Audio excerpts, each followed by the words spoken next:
श्री स्वामी समर्थ. जय जय स्वामी समर्थ. नमस्कार मंडळी, मी प्रदीप कुलकर्णी. नागपंचमी मंत्रसाधना. नागदेवता ही भगवान विष्णू आणि भगवान शंकर या दोघांनाही प्रिय आहे. नागपंचमीच्या दिवशी नाग गायत्री मंत्राचं पठन श्रवण अवश्य करावं. असं केल्यानं आपल्या कुंडलीतील जे दोष असतात, विशेषतः राहू केतू या ग्रहांच्या अनिष्ट स्थानामुळं निर्माण होणारे दोष, उदाहरणार्थ काल सर्पयोग यासारखे दोष नाहीसे होतात आणि मग आपोआपच नोकरी, व्यवसायातील अडचणी, शिक्षणातील अडचणी तसंच विवाह जमण्यातील अडचणी दूर होतात. नागपंचमीच्या दिवशी आपली देवपूजा झाल्यानंतर भगवान शिवाचं पूजन करायचं आणि यथाशक्ती हा मंत्र पठन श्रवण करावा. ओम भुजंगेशाय विद्महे सर्पराजाय धीमहि तन्नो नाग प्रचोदयात्. ओम भुजंगेशाय विद्महे सर्पराजाय धीमहि तन्नो नाग प्रचोदयात्. ओम भुजंगेशाय विद्महे सर्पराजाय धीमहि तन्नो नाग प्रचोदयात्. ओम भुजंगेशाय विद्महे सर्पराजाय धीमहि तन्नो नाग प्रचोदयात्. ओम भुजंगेशाय विद्महे सर्पराजाय धीमहि तन्नो नाग प्रचोदयात्. ओम भुजंगेशाय विद्महे सर्पराजाय धीमहि तन्नो नाग प्रचोदयात्. ओम भुजंगेशाय विद्महे सर्पराजाय धीमहि तन्नो नाग प्रचोदयात्. ओम भुजंगेशाय विद्महे सर्पराजाय धीमहि तन्नो नाग प्रचोदयात्. ओम भुजंगेशाय विद्महे सर्पराजाय धीमहि तन्नो नाग प्रचोदयात्. ओम भुजंगेशाय विद्महे सर्पराजाय धीमहि तन्नो नाग प्रचोदयात्. ओम भुजंगेशाय विद्महे सर्पराजाय धीमहि तन्नो नाग प्रचोदयात्. ओम भुजंगेशाय विद्महे सर्पराजाय धीमहि तन्नो नाग प्रचोदयात्. ओम भुजंगेशाय विद्महे सर्पराजाय धीमहि तन्नो नाग प्रचोदयात्. ओम भुजंगेशाय विद्महे सर्पराजाय धीमहि तन्नो नाग प्रचोदयात्. ओम भुजंगेशाय विद्महे सर्पराजाय धीमहि तन्नो नाग प्रचोदयात्. ओम भुजंगेशाय विद्महे सर्पराजाय धीमहि तन्नो नाग प्रचोदयात्.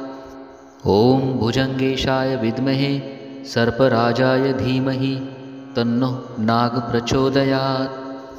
ओम भुजंगेशाय विद्महे सर्पराजाय धीमहि तन्नो नाग प्रचोदयात्. ओम भुजंगेशाय विद्महे सर्पराजाय धीमहि तन्नो नाग प्रचोदयात्. ओम भुजंगेशाय विद्महे सर्पराजाय धीमहि तन्नो नाग प्रचोदयात्. ओम भुजंगेशाय विद्महे सर्पराजाय धीमहि तन्नो नाग प्रचोदयात्. ओम भुजंगेशाय विद्महे सर्पराजाय धीमहि तन्नो नाग प्रचोदयात्. ओम भुजंगेशाय विद्महे सर्पराजाय धीमहि तन्नो नाग प्रचोदयात्. ओम भुजंगेशाय विद्महे सर्पराजाय धीमहि तन्नो नाग प्रचोदयात्.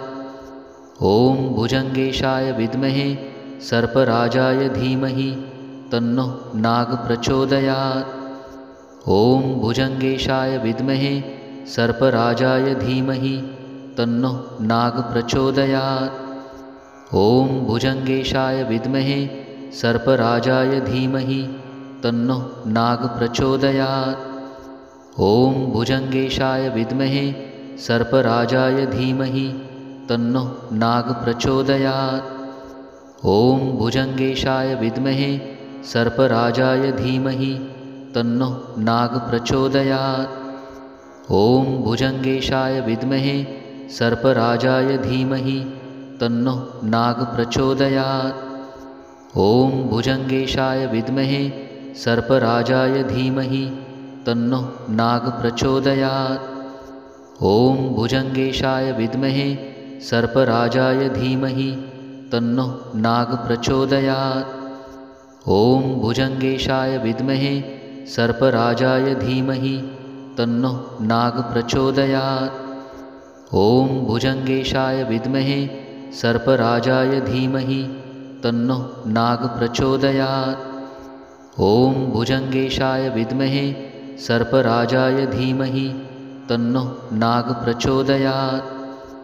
ॐ भुजङ्गेशाय विद्महे सर्पराजाय धीमहि तन्नो नाग प्रचोदयात्। ॐ भुजङ्गेशाय विद्महे सर्पराजाय धीमहि तन्नो नाग प्रचोदयात्। ॐ भुजङ्गेशाय विद्महे सर्पराजाय धीमहि तन्नो नाग प्रचोदयात्। ॐ भुजङ्गेशाय विद्महे सर्पराजाय धीमहि तन्नो नाग प्रचोदयात्।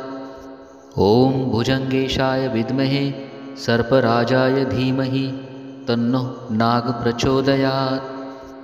ॐ भुजङ्गेशाय विद्महे सर्पराजाय धीमहि तन्नो नाग प्रचोदयात्। ॐ भुजङ्गेशाय विद्महे सर्पराजाय धीमहि तन्नो नाग प्रचोदयात्। ॐ भुजङ्गेशाय विद्महे सर्पराजाय धीमहि तन्नो नाग प्रचोदयात्। ॐ भुजङ्गेशाय विद्महे सर्पराजाय धीमहि तन्नो नाग प्रचोदयात्। ॐ भुजङ्गेशाय विद्महे सर्पराजाय धीमहि तन्नो नाग प्रचोदयात्। ॐ भुजङ्गेशाय विद्महे सर्पराजाय धीमहि तन्नो नाग प्रचोदयात्। ॐ भुजङ्गेशाय विद्महे सर्पराजाय धीमहि तन्नो नाग प्रचोदयात्। ॐ भुजङ्गेशाय विद्महे सर्पराजाय धीमहि तन्नो नाग प्रचोदयात्। ॐ भुजङ्गेशाय विद्महे सर्पराजाय धीमहि तन्नो नाग प्रचोदयात्। ॐ भुजङ्गेशाय विद्महे सर्पराजाय धीमहि तन्नो नाग प्रचोदयात्। ॐ भुजङ्गेशाय विद्महे सर्पराजाय धीमहि तन्नो नाग प्रचोदयात्। ॐ भुजङ्गेशाय विद्महे सर्पराजाय धीमहि तन्नो नाग प्रचोदयात्। ॐ भुजङ्गेशाय विद्महे सर्पराजाय धीमहि तन्नो नाग प्रचोदयात्। ॐ भुजङ्गेशाय विद्महे सर्पराजाय धीमहि तन्नो नाग प्रचोदयात्। ॐ भुजङ्गेशाय विद्महे सर्पराजाय धीमहि तन्नो नाग प्रचोदयात्। ॐ भुजङ्गेशाय विद्महे सर्पराजाय धीमहि तन्नो नाग प्रचोदयात्। ॐ भुजङ्गेशाय विद्महे सर्पराजाय धीमहि तन्नो नाग प्रचोदयात्। ॐ भुजङ्गेशाय विद्महे सर्पराजाय धीमहि तन्नो नाग प्रचोदयात्। ॐ भुजङ्गेशाय विद्महे सर्पराजाय धीमहि तन्नो नाग प्रचोदयात्। ॐ भुजङ्गेशाय विद्महे सर्पराजाय धीमहि तन्नो नाग प्रचोदयात्। ॐ भुजङ्गेशाय विद्महे सर्पराजाय धीमहि तन्नो नाग प्रचोदयात्। ॐ भुजङ्गेशाय विद्महे सर्पराजाय धीमहि तन्नो नाग प्रचोदयात्। ॐ भुजङ्गेशाय विद्महे सर्पराजाय धीमहि तन्नो नाग प्रचोदयात्। ॐ भुजङ्गेशाय विद्महे सर्पराजाय धीमहि तन्नो नाग प्रचोदयात्। ॐ भुजङ्गेशाय विद्महे सर्पराजाय धीमहि तन्नो नाग प्रचोदयात्। ॐ भुजङ्गेशाय विद्महे सर्पराजाय धीमहि तन्नो नाग प्रचोदयात्। ॐ भुजङ्गेशाय विद्महे सर्पराजाय धीमहि तन्नो नाग प्रचोदयात्। ॐ भुजङ्गेशाय विद्महे सर्पराजाय धीमहि तन्नो नाग प्रचोदयात्। ॐ भुजङ्गेशाय विद्महे सर्पराजाय धीमहि तन्नो नाग प्रचोदयात्। ॐ भुजङ्गेशाय विद्महे सर्पराजाय धीमहि तन्नो नाग प्रचोदयात्। ॐ भुजङ्गेशाय विद्महे सर्पराजाय धीमहि तन्नो नाग प्रचोदयात्। ॐ भुजङ्गेशाय विद्महे सर्पराजाय धीमहि तन्नो नाग प्रचोदयात्। ॐ भुजङ्गेशाय विद्महे सर्पराजाय धीमहि तन्नो नाग प्रचोदयात्। ॐ भुजङ्गेशाय विद्महे सर्पराजाय धीमहि तन्नो नाग प्रचोदयात्। ॐ भुजङ्गेशाय विद्महे सर्पराजाय धीमहि तन्नो नाग प्रचोदयात्।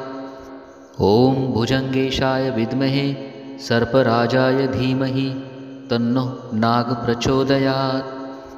ॐ भुजङ्गेशाय विद्महे सर्पराजाय धीमहि तन्नो नाग प्रचोदयात्।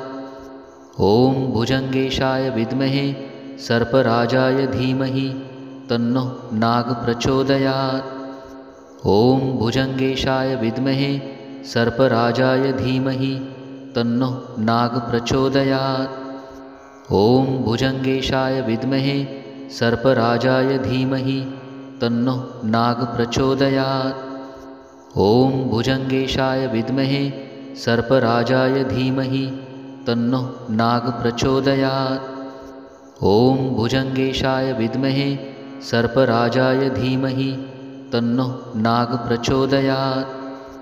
ॐ भुजङ्गेशाय विद्महे सर्पराजाय धीमहि तन्नो नाग प्रचोदयात्।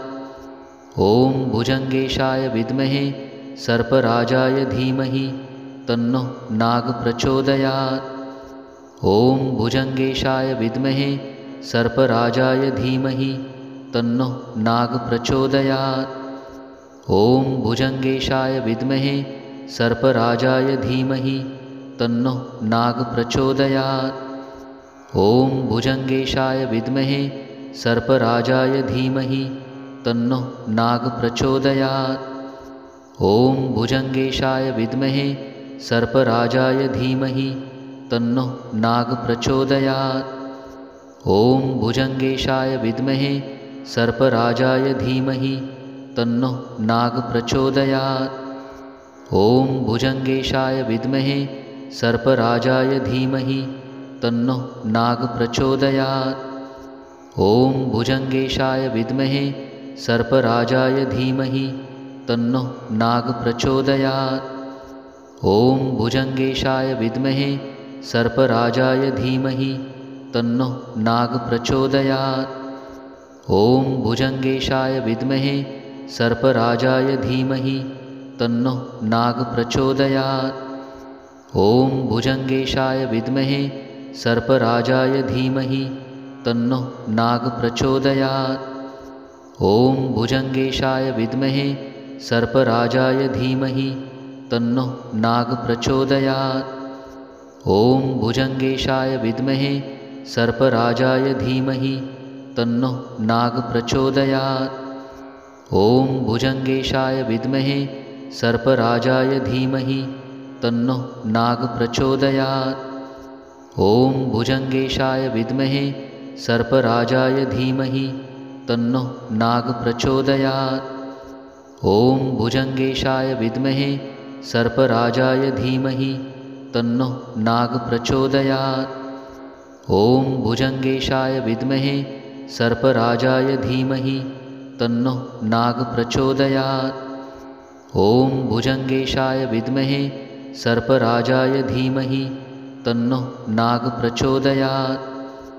ॐ भुजङ्गेशाय विद्महे सर्पराजाय धीमहि तन्नो नाग प्रचोदयात्। ॐ भुजङ्गेशाय विद्महे सर्पराजाय धीमहि तन्नो नाग प्रचोदयात्। ॐ भुजङ्गेशाय विद्महे सर्पराजाय धीमहि तन्नो नाग प्रचोदयात्। ॐ भुजङ्गेशाय विद्महे सर्पराजाय धीमहि तन्नो नाग प्रचोदयात्। ॐ भुजङ्गेशाय विद्महे सर्पराजाय धीमहि तन्नो नाग प्रचोदयात्। ॐ भुजङ्गेशाय विद्महे सर्पराजाय धीमहि तन्नो नाग प्रचोदयात्। ॐ भुजङ्गेशाय विद्महे